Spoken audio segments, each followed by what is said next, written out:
attend sessions like this. And of course, it's all thanks to the help of Allah that we're able to even think of, plan out, carry out such a course such as this. We'd like to open up this course with a short passage of the Holy Quran being recited. So if I can welcome up the brother with one loud salawat, please.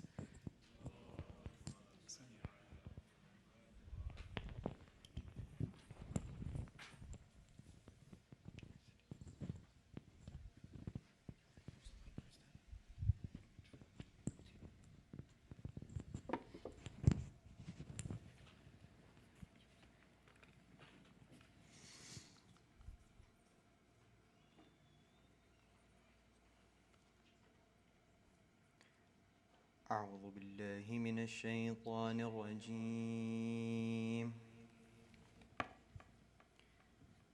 بسم الله الرحمن الرحيم.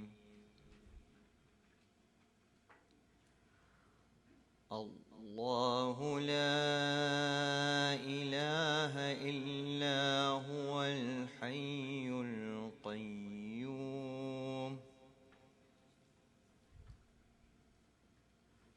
لا تأخذه سنة ولا نوم له ما في السماوات وما في الأرض من ذا الذي يشفع عنده إلا بإذنه يعلم ما بين أيديهم وما خلفهم ولا يحيطون بشيء من علمه إلا بما شاء وسع كرسيه السماوات والأرض ولا يؤوده حفظهما وهو العلي العظيم. لا إكراه في الدين قد تبين الرشد من الغي فمن يكفر بالطاغوت ويؤمن بالله فقد استمسك بالعروة الوثقى لا انفصام لها والله سميع عليم.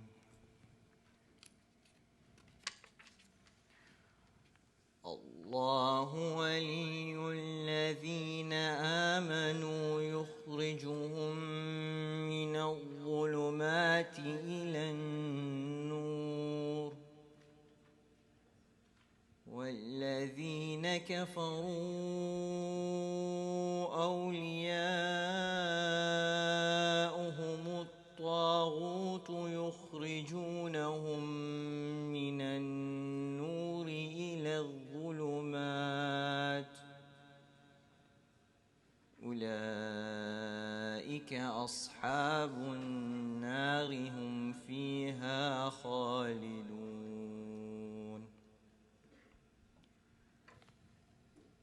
ألم تر إلى الذي حاج إبراهيم في ربه أن آتاه الله الملك إذ قال إبراهيم ربي الذي يحيي ويميت قال أنا أحيي وأميت قال إبراهيم فإن الله يأتي بالشمس من المشرق فأت بها من المغرب فبهت الذي كفر والله لا يهدي القوم الظالمين. أو كالذي مر على قرية وهي خاوية على عروشها قال أنى يحيي هذه الله بعد موتها فأماته الله 100 عام ثم بعثه قال كم لبثت قال لبثت يوما أو بعض يوم قال بل لبثت 100 عام فانظر إلى طعامك وشرابك لم يتسنه وانظر إلى حمارك ولنجعلك آية للناس وانظر إلى العظام كيف ننشزها ثم نكسوها لحما فلما تبين له قال أعلم أن الله على كل شيء قدير. وإذ قال إبراهيم ربي أرني كيف تحيي الموتى قال أولم تؤمن قال بلى ولكن ليطمئن قلبي قال فخذ 4 من الطير فصرهن إليك ثم اجعل على كل جبل منهن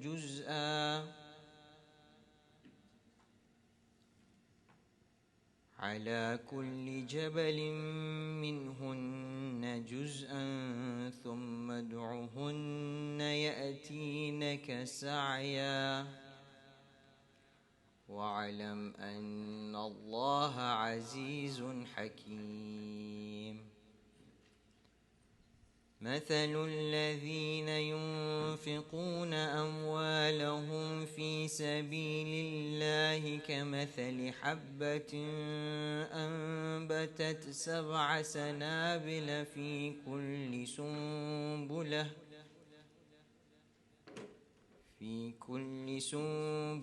100 حبة والله يضاعف لمن يشاء والله واسع عليم.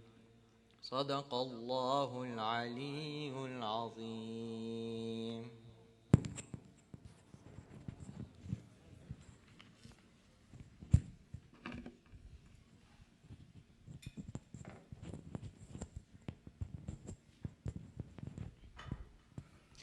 Ahsan, thank you so much for that beautiful recitation.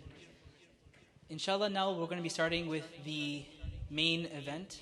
I would like to call on Syed Kamil Kazmi to give a brief intro, as well as his session. Let's welcome him with one loud salawat, please.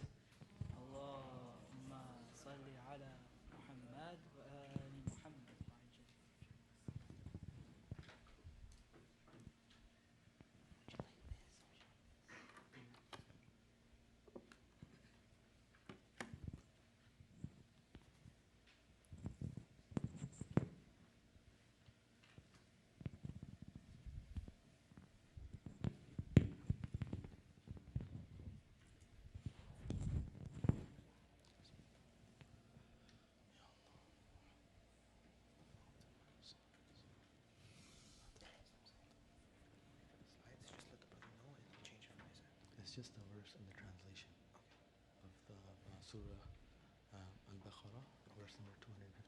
Okay, I think we have it. Ayat al-Kursi, yeah. Okay, whenever you want to go to it, just... Right after my introduction.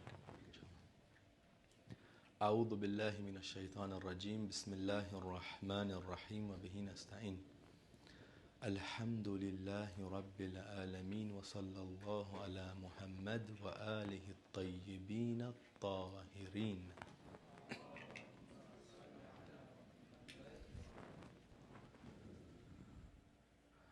So one time we're trying to prove Tawheed. We're trying to come and say that let's see if there is Tawheed and if it exists or not. So in this type of a dialogue, if we're trying to prove Tawheed, what would happen? We would come and give a dialogue to an audience who does not believe in Tawheed perhaps. Okay? The methods then used will be appropriate to the audience as well.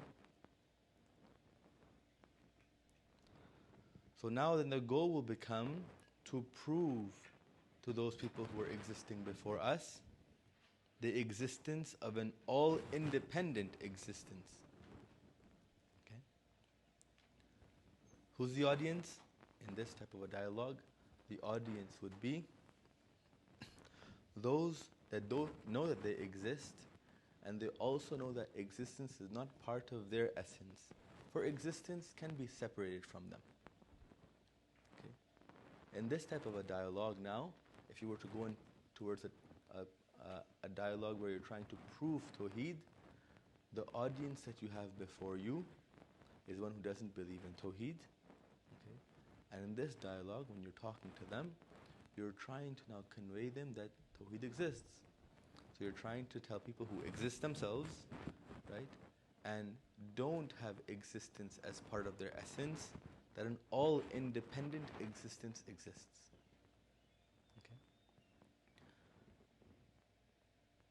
But the discussion doesn't stop right there. Simply proving something isn't the entirety of the root belief system of Tawheed in Islam. Simply proving that there's a God and there's oneness with this God is not where the discussion ends. So now at a secondary stage, where you believe that now, so now the audience becomes those who are believers in the existence of Tawheed, a secondary level of a talk begins, which is what? Which goes to answer, so what? If I believe in Tawheed, now what are the repercussions of it in my personal life, in my 24 hours? This level of discussion is where we hope to take the journey today. The audience here is who? Well, it's you, people who already believe in Tawheed. So the discussion now comes and says, well, if you believe in Tawheed, so what? Where should we be headed now? What is the role of the root belief system of Tawheed in Islam?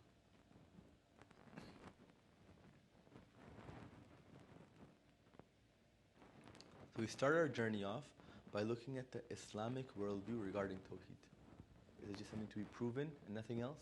Or there's more to it? Okay. We go past that then. We say, well,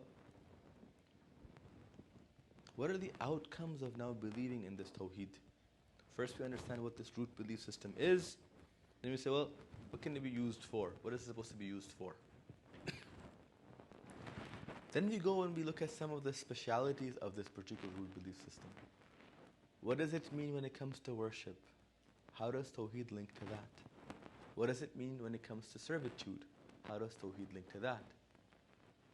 How does these concepts apply to me in my 24 hours today in the GTA? And we lastly conclude by saying that if you have a society which innately believes in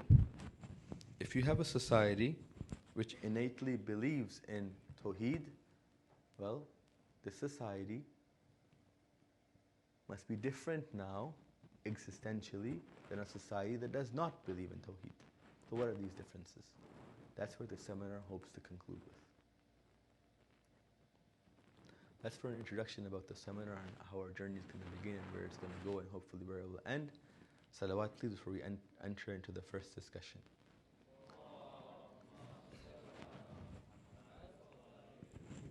Is the placement of the mic okay? Can you guys hear me? Perfect. Okay.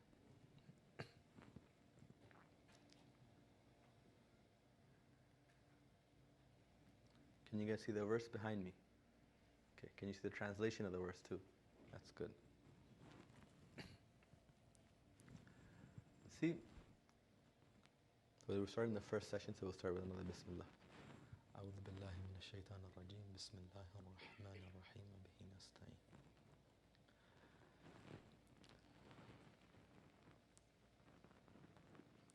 Knowing something is separate from that thing itself. When you want to understand A, the existence of A precedes A. The existence of A precedes the understanding of A. For you to be able to understand something, that thing must exist for now you to understand it. Okay? In the case of Tawheed, we are not saying that by us proving Tawheed and us believing in Tawheed, now we are giving existence to it. That's obviously not the claim. So what's happening now when it comes to Tawheed? How is it a root belief system? In Tawheed, there are two relationships that we have to consider and understand. The first relationship is between Allah and His creatures, and the second relationship is the opposite direction. It's between the creatures and Allah. These are two very different relationships. When we talk about physical proximity, you are as close to me as I am as close to you. Correct? The distance between me to you is the same as the distance between you to me. When we're talking about metaphysical proximity, that's not the case. The direction matters. Okay.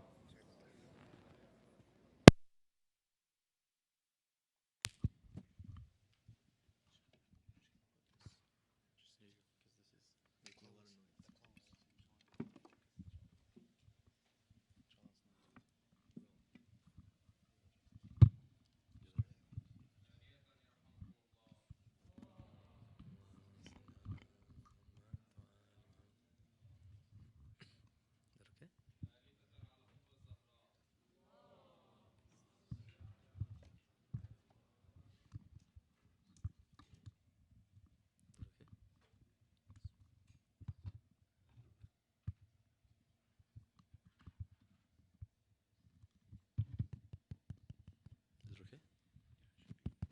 All right. Can you guys hear me now? Okay. Less clothes rattling, inshallah. That's very good.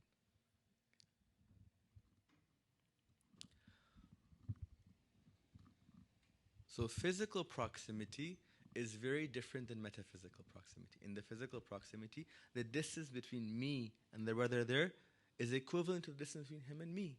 But when it comes to metaphysical proximity, that's not the case. How do you know that? Well, if you're best friends with someone, that doesn't necessitate that they're also best friends with you. The closeness you feel towards someone, the direction matters now. It's not necessary that that person reciprocates that feeling towards you as well. Okay? When it comes to understanding Tawheed, really now, we have two relationships that we have to look at. The direction matters. The relationship between Allah and His creatures, that's one relationship. And a secondary relationship is now between the creatures and Allah subhanahu wa ta'ala. These are two very different relationships. Let's open the first one. How close is Allah to His creatures? Allah is absolutely close to His creatures. Does it differ now if the creature is a prophet or the enemy of God? No. Allah is equivalently close to me as He is to you and this table, this laptop, as He is to Yazid, as He is to the Holy Prophet. In terms of the proximity and the closeness of Allah to His creatures, this particular direction, He has absolute closeness towards His creatures. Okay? Absolute closeness. This relationship between Allah and His creatures is ala sawiyya. It's equivalent for all creatures. Every creature of Allah subhanahu wa ta'ala is dependent upon Him, and He is the all-independent. Thank you very much. So this relationship in this direction, Allah to creatures, is al-Sabiya. It's the same for me as it is for you, it is for the table, it is for the ant that's crawling on the floor right now, it is for the water bottle before us, as it is for the sun out there, the Nabi, Yazid himself, every creature of Allah. It's not the case that Allah subhanahu wa ta'ala is a little bit close to this table, but more so close to the Nabi, and more so close to Yazid, and less close to me. We are all entirely dependent upon Him. That's what entire dependence means. Okay? Let's look at the second relationship now. The relationship between the creatures and Allah. Is this a relationship in which we can claim that every creature is equivalently close to Allah? No, we can't. So what's the crux of this relationship? What is the dependent variable in determining now how the gradation occurs in this relationship? There's a gradation now. The second you can say something is closer and something is further, hence you've created now a range for yourself. Okay? When there's a gradation, you have to know what is the criterion for this gradation. So for example, we say that people dressed in this room, the clothing that they're wearing are ranged from a very light color to a very dark color. Okay? So their gradation is now between light color, white, like the brother here, to black, the brother Syed, I must say. Right? There's a gradation between. And then the criterion for gradation now is the brightness of the cloth itself. Okay? When it comes to the relationship between Allah subhanahu wa ta'ala's creatures and Himself, if there's a gradation of proximity, well, there must be a criterion there as well. What is the criterion there? The criterion at this point is the recognition of the creatures and their dependence on Allah. See, it's not the case that when we say that we're going to get closer to Allah, that we're going to go high, high, high. Now we're going to touch Him somehow. Okay? A physical proximity is not what's meant when we say you want to get the qurb of Allah subhanahu wa ta'ala. A metaphysical proximity is intended. And metaphysical proximity, the criterion for it is tawajjuh, is attentiveness. Attentiveness towards what? Towards a pre-existing relationship.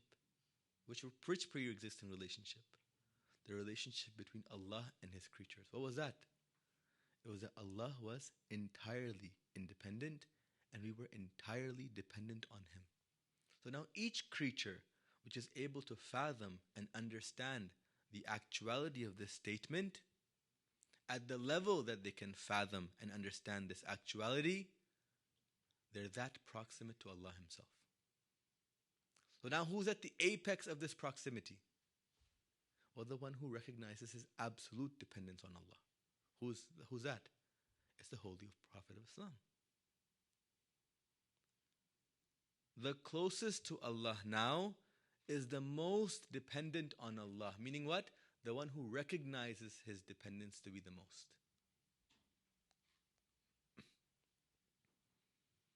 The closest now to Allah is one who recognizes that his dependence on Allah is the most. And now who's the furthest away now? The furthest is now the one who says that I am independent and there is no dependence between me and Allah.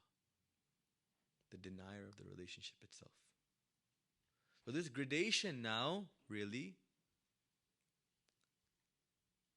that exists in the relationship between the creatures and Allah, right, is understood a little bit better now.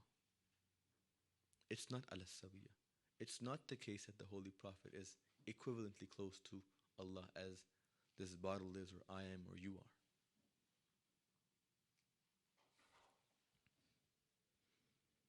Salawat, please.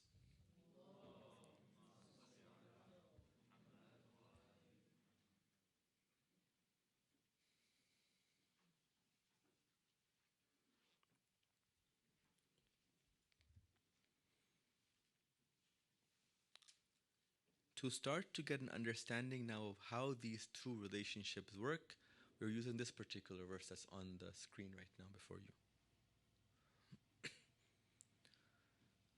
Bismillahir Rahmanir Rahim. Allahu la ilaha illa hu. Okay. Allah, the word Rabb is not used here. The word Allah is used. There's two possibilities that come in our academics when you talk about Allah.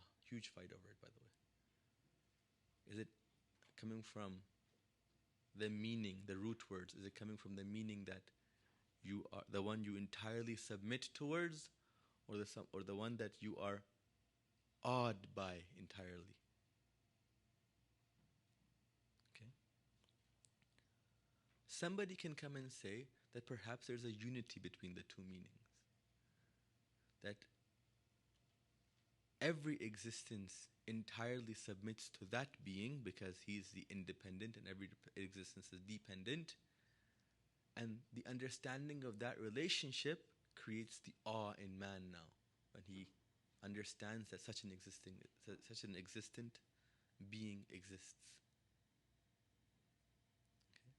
So Allah is using His name here. Allahu la ilaha illahu. What does that mean?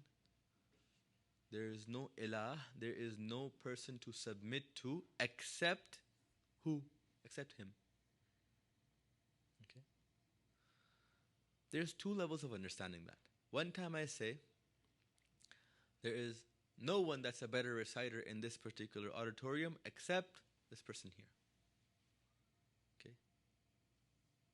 Sometimes I can use this statement as a comparative term, where there's others who have the possibility of attaining this particular position, and by stating this statement, I'm negating their possibility and saying it's this person who's the actual. This type of understanding is saying what? It's saying Allah is a one for whom a second is fathomable. If you believe in this type of Tawheed, where Allah is one for whom a second is fathomable, that's shirk. That's not Tawheed at all. That's not what we mean when we say Allahu la ilaha illahu. It's not the case that other ilahs exist, and now in comparison to other things that I can submit my will to, Allah is one of them, the one. There's no comparison being taken place. Who can I submit my will to? Sometimes when we talk about ilah, we have this idea of an idol in our mind, like a stone thing and so on and so forth. No.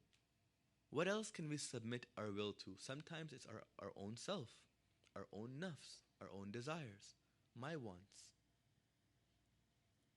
While I might know what the right thing to do is, right? Simply knowing the right thing is not the same as doing the right thing. Precisely because it's possible for a person to know the right thing but not do it. When you know the right thing and you don't do it, you're not submitting to anything other than that thing which prevented you from acting on that right thing.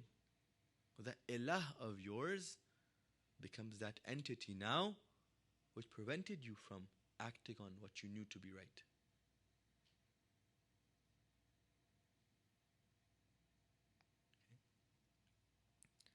Allahu la ilaha illahu.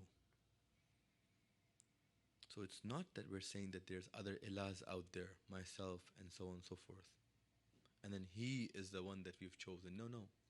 Rather, we're declaring that there is no other independent source of submission except Him. So now the real problem that we have with those people who submit to an idol or themselves is not the submission itself. It's rather the orientation of that particular submission. The submission itself is important. We're dependent beings. The real problem we have with mushriks and all the people who submit to other than Allah is in the mistaq, in the entity they've chosen now to submit to. Okay? Submission itself was a natural phenomenon for us. We are not dependent. Whatever they've chosen to submit to, they're saying this thing is worthy of submission. If that thing was entirely dependent on another, what is worthier? The all-independent or the dependent? The all-independent. So now you understand that why shirk is going against the rights of Allah. When you do shirk, when you submit yourself to other than Allah, be it yourself, be it an idol, of course there's a fiqhi difference between the two. One person becomes najis while the other doesn't remain najis in terms of our fiqh. But in terms of the title shirk, we can talk about it together. Now, the person who submits to other than Allah, what are they declaring? The thing that I'm submitting to is an ilah, is worthy of submission. Meaning what? Meaning that it actually has an attribute in of itself independently such that now I can submit to it. I'm transgressing, I'm going beyond the bounds, I'm denying now the pre-existing relationship that exists between Allah and His creatures. When I'm an avid believer of Tawheed, I've proven now that there is an all-independent existence. Submission to other than that becomes a denial of that existence itself in that instance. And I mentioned already, there's a separation between the fiqh and the submission towards a idol and a submission towards one's own desires. There's a big separation between them in our fiqh.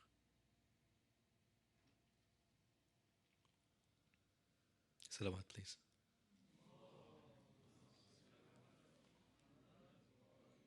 We go further and we say, Huwa al-Hayyul Qayyum. Again, the Huwa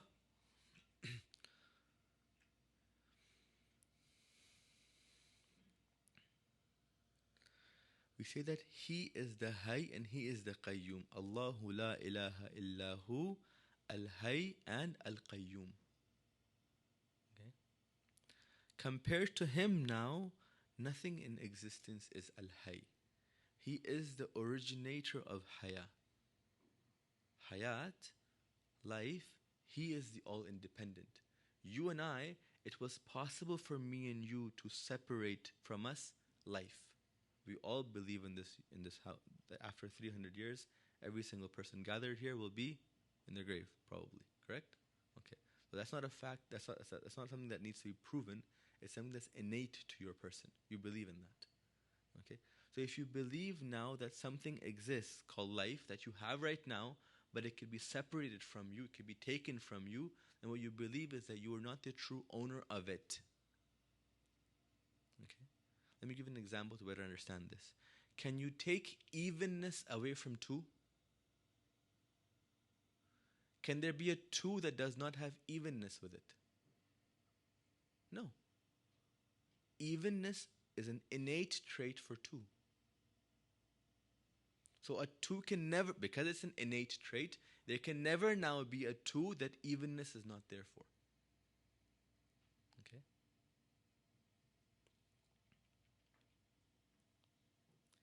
If life was part of you innately, then there could not be an instance where life is taken from you.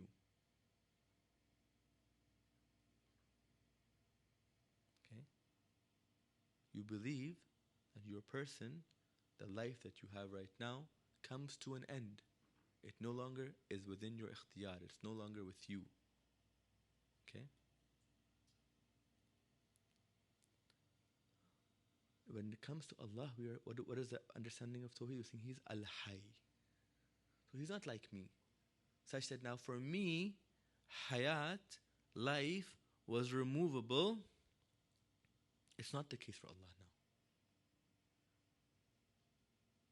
Okay. This attribute is innately of His. It belongs to Him. It's like evenness that belongs to two itself. A simple question of separation of the two, the problem lies in the question to say, can a two exist now that doesn't have evenness within it?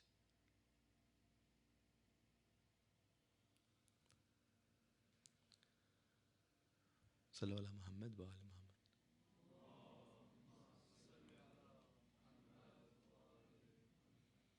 We go further, we say, لا تأخذه سنة ولا نوم. Okay? What doesn't take over him? He doesn't become tired, he doesn't sleep. If something becomes tired and something becomes sleepy, one of the brothers is yawning in the back. When something becomes tired and something becomes sleepy, what does that mean about that person? Think about it. These are the words of the Quran meant to guide us till Qiyamah itself.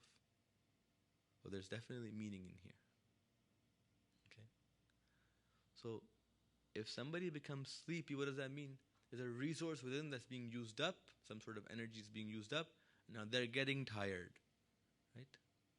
So they're dependent upon something for their functionality, and now that thing that they're dependent upon is running out and they're getting tired. What is sleepiness? You require a recharge now. Okay? You depleted that particular resource, and you require a recharge such that you can continue your task that you were doing. This verse is now further opening up who Allah is for us. Saying, listen, your God is not one who is composed such that there's some sort of thing that He depends upon, that when that thing depletes, now He gets sleepy or tired.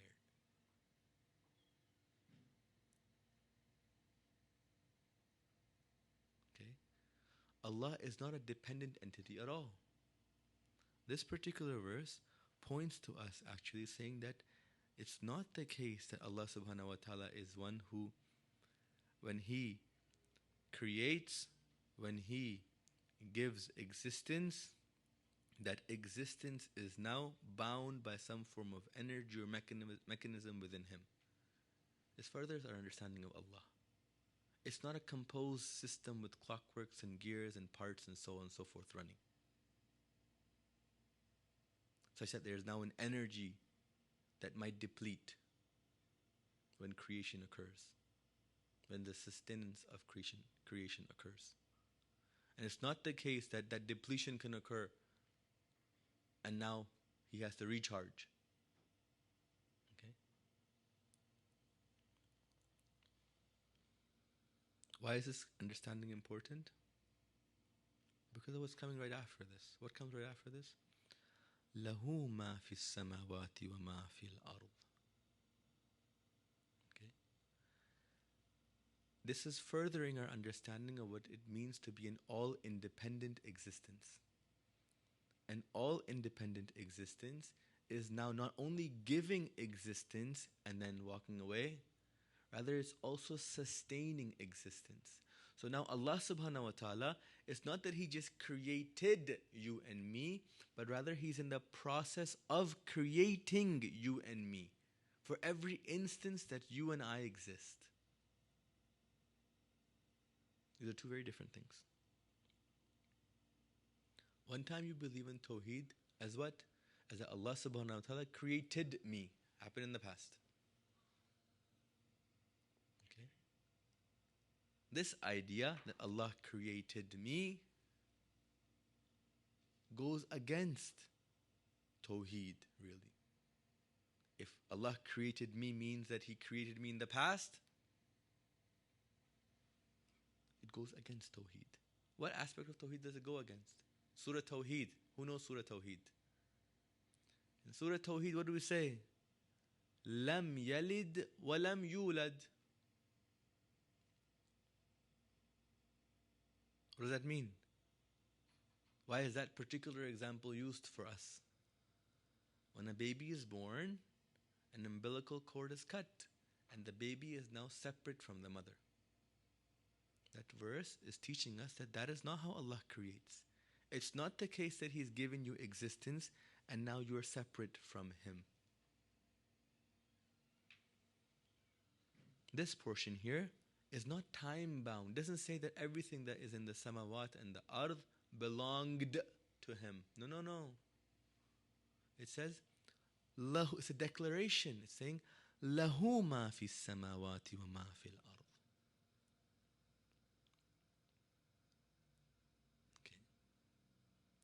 So this existence now, which is not composed, sleep does not take over it, does not get tired, he's not a composed being, he's not a dependent being at all. And it's not a separate being either.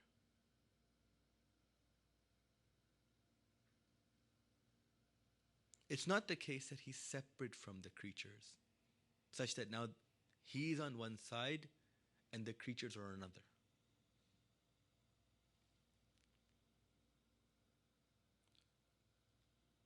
We'll conclude with this understanding of what lahu ma fi samawati wa ma fil ardh means. Imagine now for a second an apple in your mind. Okay, close your eyes. Everybody, close your eyes. Imagine an apple. Don't close your eyes. You'll fall asleep. Imagine an apple now in your mind. Okay. Make that apple 3 times bigger.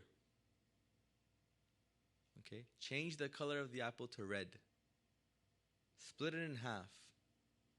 Convert the apple now to a tree.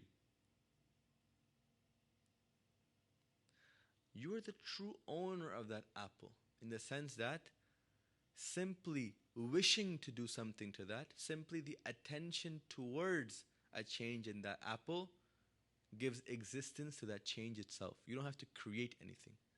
It's not like you have to water something in the ground and so on and so forth. Simply the attention towards that now creates that thing. Okay? So you are the true owner of that particular apple. When we say Allah is the true owner of everything in the skies and the earth, first of all, do we mean these skies? And do we mean this earth? No, it goes beyond that. That's something that we'll conclude with, inshallah. True ownership means that it's not that he has to do something now and use a mechanism and by that grow and put water and now it grows up. No. Did you have to grow that tree that came in your mind? When you converted the apple to a tree, simple attentiveness,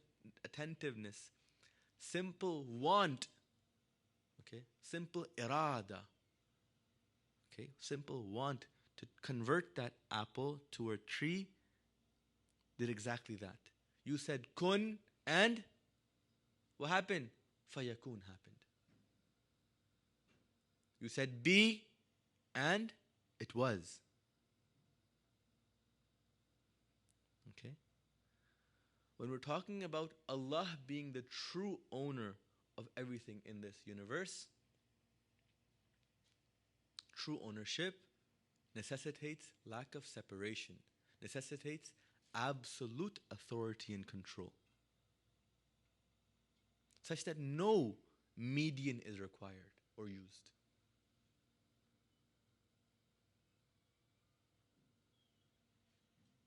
Okay? Samawat and ard.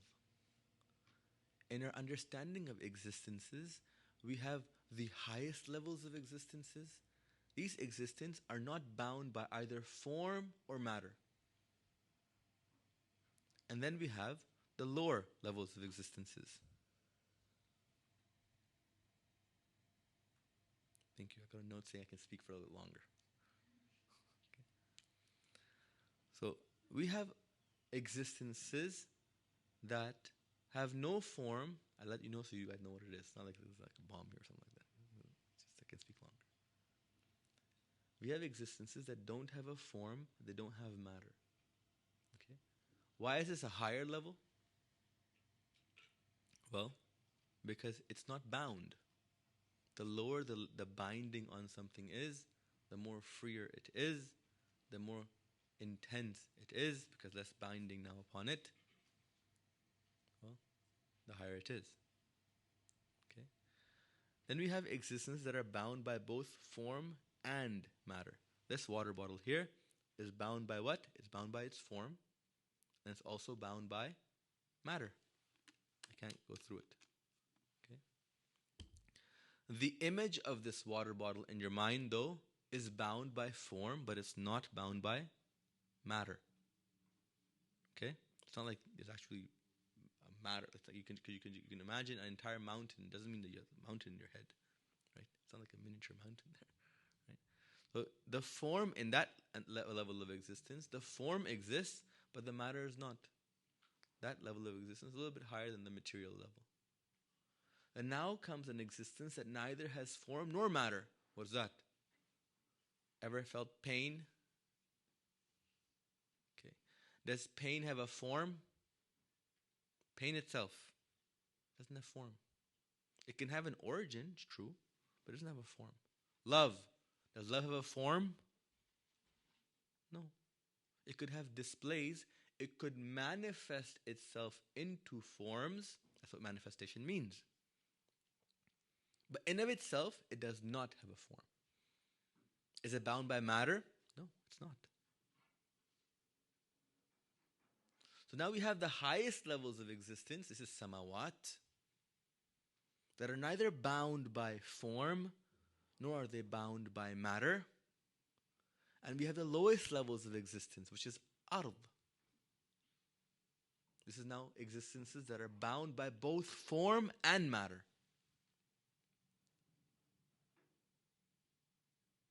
So what belongs to Allah? The entire spectrum. Sometimes when we say that everything belongs to Allah, our conceptual understanding is that which we see and that which exists. That which is bound by form or matter. Okay? This particular explanation here of samawat and ard changes that slightly. Now not only the material realm and the material world belongs to Allah, but now existences that go beyond that, they belong to Allah as well. لَهُ مَا فِي السَّمَاوَاتِ وَمَا فِي الْأَرْضِ. Salawat, please.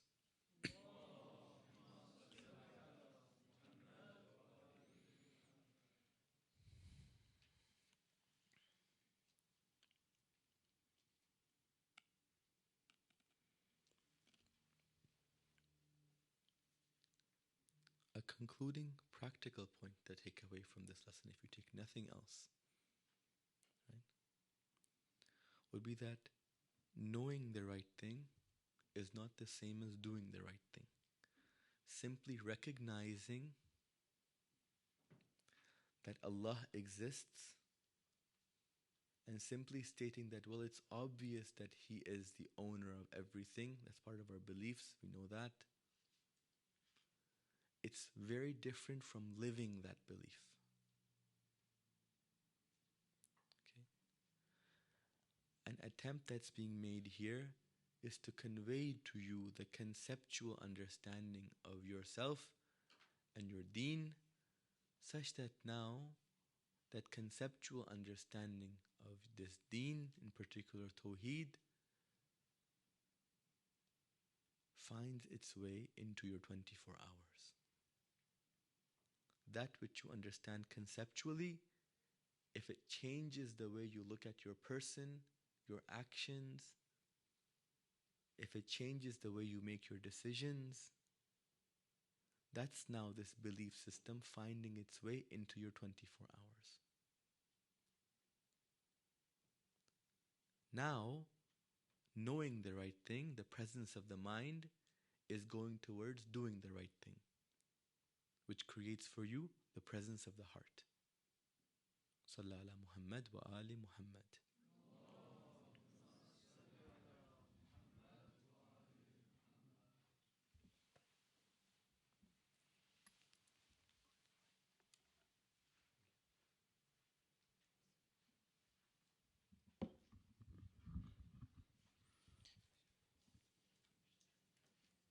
Thank you so much, Syed Kamil, for that amazing introduction, and hopefully, as we can see, what looks to be going a really impactful, really meaningful course, inshallah.